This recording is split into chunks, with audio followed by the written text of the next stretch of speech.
Hello guys, আমার বাবা আজকে আমাদের মাছ আলু পাচ্ছে।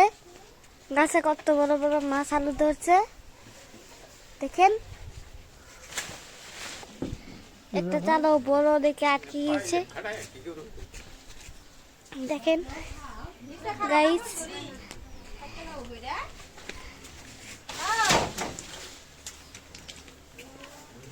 ওই যে দেখেন কত বড়।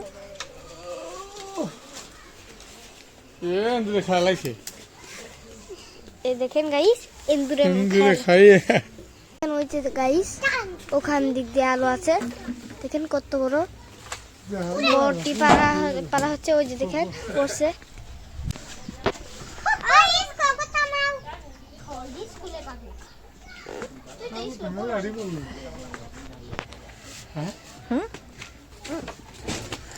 দেখেন গাইস